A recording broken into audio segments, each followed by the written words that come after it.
रोज की तरह चिक्की एक पैर से चलकर स्कूल पहुंची। चिक्की का एक पैर खराब होने के कारण वो कूद कूद कर चलती थी। बेहद गरीब परिवार से होने के कारण उसके पास स्कूल आने के लिए कोई साधन नहीं था। चिक्की को एक पैर से कूद कूद कर चलता देखकर स्कूल के दूसरे बच्चे उसकी हंसी उड़ाया करते थे। वो देखो, लंगड़ी आ गई। पैर से चला तो जाता नहीं, लेकिन सपने पढ़ लिख कर बड़े अफसर बनने के हैं। सभी बच्चे जोर जोर से हंसने लगते हैं। चिक्की किसी की बातों का कोई जवाब नहीं देती है। वो चुपचाप अपनी सीट पर आकर बैठ जाती है और बगल में अपनी लाठी रख देती है।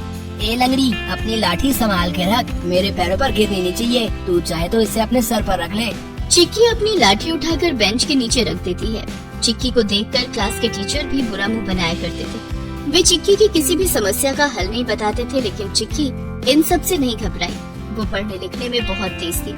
स्कूल से थोड़ा दूर जाकर एक घना जंगल था। लंच टाइम में बच्चे स्कूल के मैदान में खेलते थे।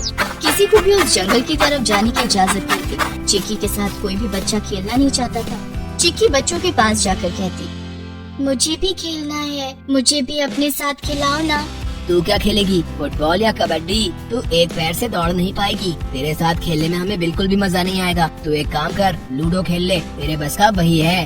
हम तेरे साथ नहीं खेलना चाहते हैं। अपने मम्मी पापा से बोलो कि तुम्हारा एडमिशन अपाहिजों के स्कूल में करवा दें। चिक्की उदास हो जाती और खेल के मैदान में बैठकर दूसरे बच्चों को खेलता हुआ देखती। काश मेरे दोनों पैर ठीक होते तो मैं भी खेल पाती। तभी चिक्की के कान के पास एक बड़ी सी मक्खी आकर मंडराने लगी। चिक्की उस मक्खी को भगाने की बहुत कोशिश करने लगी, लेकिन मक्खी वहाँ से नहीं भाग रही थी। अच्छा भाग, मैं तुझे यहाँ से दूर भगा दूंगी। बहुत कोशिशों के बाद भी जब मक्खी नहीं भागी, तब चिक्की क्लासरूम के अंदर आकर बैठ गई। ये मक्खी भी नहीं चाहती है कि मैं दूसरे बच्चों को खेलता हुआ देखूं। चिक्की उदास हो जाती है। थोड़ी देर के बाद लंच ब्रेक खत्म हो जाता है और सभी बच्चे अपनी अपनी सीट पर आकर बैठ जाते हैं। आज तो कबड्डी खेलने में बड़ा मजा आया। हाँ, हम कल फिर खेलेंगे। चिक्की दूसरे बच्चों को आपस में बातें करते देखती तो उससे भी लगता है कि उससे भी कोई बात करता, क्योंकि स्कूल का कोई भी बच्चा चिक्की से बात नहीं करता था। चिक्की रोज इसी तरह मुश्किलों से गुजरकर स्कूल आती और लंच ब्रेक में बच्चों को खेलते हुए देखती। लगता है मुझे दूसरे बच्चों को खेलता हुआ देखकर ही संतोष करना पड़ेगा। तभी किसी ने चिक्की के कान में कहा, नहीं चिक्की, तुम भी खेल सकती हो। अरे ये कौन बोला? चिक्की ने देखा कि वही मक्खी उसके कान के पास मंडरा रही थी। तुम फिर आ गई मुझे परेशान करने। मुझे क्यों परेशान कर रही हो? और तुम बोल कैसे सकती हो? चिक्की, मैं एक जादुई मक्खी हूँ। मैं तुम्हें परेशान करने नहीं आई हूँ, बल्कि तुमसे दोस्ती करने आई हूँ। जादुई मक्खी? अगर तुम जादुई मक्खी हो तो अपना जादू दिखाओ। यहाँ नहीं, तुम्हें मेरे साथ कहीं चलना होगा।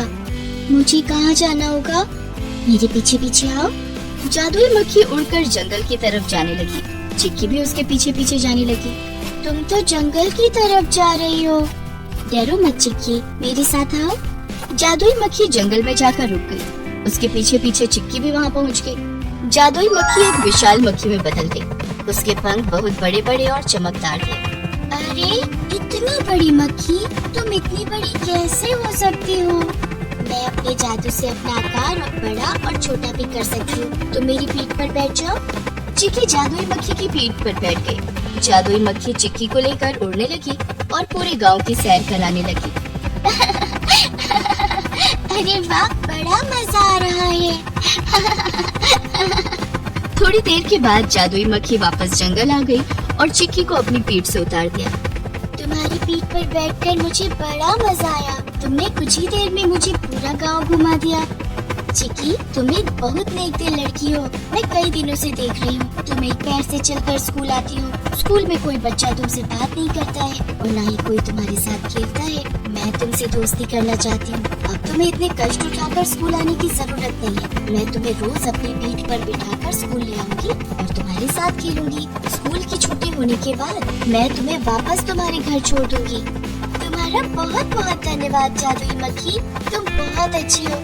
आज से हम तुम दोस्त बन गए हैं। उसके बाद जादुई मक्खी चिक्की को अपनी पीठ पर बिठाकर आसमान में उड़ने लगी और उसे स्कूल के अंदर तक लाकर छोड़ दिया। जब स्कूल के सभी बच्चों ने इतनी विशाल मक्खी को उड़ते देखा तो सभी ने दांतों तले उंगली दबा दी। इतनी बड़ी मक्खी? ये मक्खी तो उड़ती भी है। चिक्की उस दिन बहुत खुश थी। वो अपनी सीट पर आकर बैठ गई। सभी बच्चे अब चिक्की से बात करना चाहते थे। चिक्की। हाँ बोलो रिंकी, क्या बात है? तभी टीचर ने खुसफुसाहट की आवाज सुन ली। ये क्या हो रहा है रिंकी? कुछ नहीं मैडम, मैं तो चिक्की से उस विशाल मक्खी के बारे में पूछना चाहती थी। इतनी बड़ी मक्खी क्या आपने पहले कभी देखी थी? नहीं देखी, लेकिन बातें बाद में कर लेना, अभी पढ़ाई करो। सभी बच्चे चिक्की की ओर देख रहे थे। अब वे चिक्की से दोस्ती करना चाहते थे। वो मक्खी मेरी दोस्त है, वो सिर्फ मुझे ही अपनी पीठ पर बिठाएगी।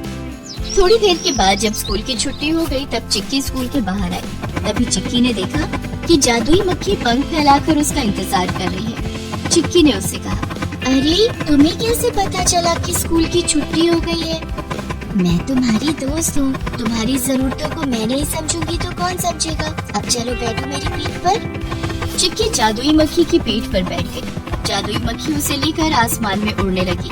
स्कूल के दूसरे बच्चे चिक्की को जादुई मक्खी की पीठ पर बैठकर उड़ता हुआ देख रहे थे और उसकी किस्मत से चल रहे थे। इधर चिक्की बहुत खुश थी, वो खूब मजे करते हुए आसमान में उड़ रही थी। थोड़ी देर के बाद मक्खी ने उसे घर पहुंचा दिया। चिक्की की माँ भोली ने चिक्की से कहा, चिक्की बेटा, आज तो स्कूल से इतनी जल्दी कैसे आ गई?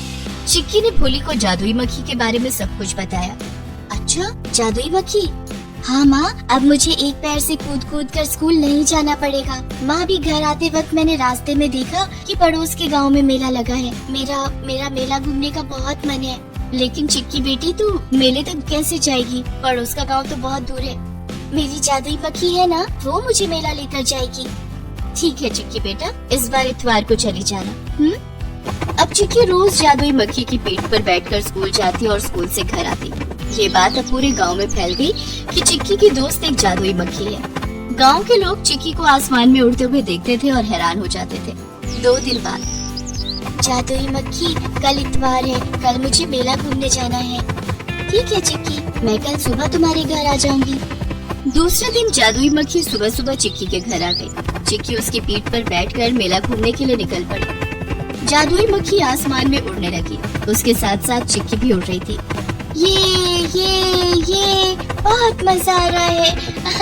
ऐसा लग रहा है जैसे हवाई जहाज पर उड़ रही हूँ। जादुई मक्खी ने चिक्की को मेले में पहुंचा दिया और किसी ड्रोन कैमरे की तरह मेले के ऊपर घूमने लगी। मेले में चिक्की के स्कूल के बच्चे भी आए हुए थे। वे सभी चिक्की को आसमान में उड़ता हुआ देखकर जल उठ रहे थे। मेला देखकर चिक्की वापस आ गई। दूसरे दिन स्कूल में, ये चिक्की की बच्ची कल हमें चिढ़ाने के लिए मेले में आई थी। हाँ, उसकी वो जादुई मक्खी, उसी के बल पर चिक्की हमें चिढ़ा रही थी और मेला घूम रही थी। क्यों ना हम उसकी जादुई मक्खी को पकड़ लें और उसे कहीं छिपा दें, फिर चिक्की उस जादुई मक्खी से कभी नहीं मिल पाएगी। हाँ, ये ठीक रहेगा। देखो, मैं इतना बड़ा जाल लाया हूँ, इसमें वो जादुई मक्खी फंस जाएगी। सभी बच्चों ने उस दिन स्कूल के बाहर जाल बिछा दिया और जादुई मक्खी के आने का इंतजार करने लगे। लेकिन स्कूल की छुट्टी हो जाने के बाद भी काफी देर तक जादुई मक्खी नहीं आई। तब बच्चे स्कूल के बाहर आ गए, लेकिन बच्चे भूल गए थे कि उन्होंने जाल बिछाया हुआ था। बच्चे अपने बिछाए जाल में खुद ही फंस गए और इधर जादुई मक्खी क्लासरूम की खिड़की से अंदर आ गई और चिक्की को अपनी पीठ पर बिठाकर उड़ने लगी। जाल में फंसे बच्चे चिक्की को जादुई मक्खी की पीठ पर बैठकर उड़ता हुआ देख रहे थे। अरे यार, हम तो अपने जाल में खुद ही फंस गए। वो देखो, चिक्की तो जादुई मक्खी की पीठ पर बैठकर उड़ रही है और अपने घर जा रही है। तभी चिक्की ने बच्चों को जाल में फंसे हुए देखा। जादुई मक्खी, हमें उन बच्चों की मदद करनी होगी। चिक्की, उन बच्चों ने मेरे लिए जाल बिछाया था। मैंने आज उन्हें बात करते हुए सुन लिया था, लेकिन हम उन्हें इस हालत में छोड़कर नहीं जा सकते। ठीक है, तुम बहुत नेक दिल लड़की हो। चलो चलकर बच्चों की मदद करते हैं। जादुई मक्खी जमीन पर उतर गई और बच्चों को आजाद करा दिया। जाल से मुक्त होने के बाद सभी बच्चे बहुत शर्मिंदा हुए। हमें माफ कर दो जादुई मक्खी। हमने तुम्हें पकड़ने के लिए जाल बिछाया था, लेकिन तुमने हमारी जान बचाई। तुम लोगों को चिक्की से माफी मांगनी चाहिए। तुम लोगों ने चिक्की का बहुत मजाक उड़ाया है, कोई उससे बात भी नहीं करता है। सभी बच्चों ने चिक्की से माफी मांगी। चिक्की, हमें माफ कर दो। क्या तुम हमारी दोस्त बनोगी? हाँ, क्यों नहीं, लेकिन जादुई मक्खी मेरी बेस्ट फ्रेंड है। जादुई मक्खी से कहो कि वो हमारी भी बेस्ट फ्रेंड बन जाए। मुझे मंजूर है। जादुई मक्खी सभी बच्चों की दोस्त बन जाती है और सबको अपनी पीठ पर बिठाकर उड़ने लगती है।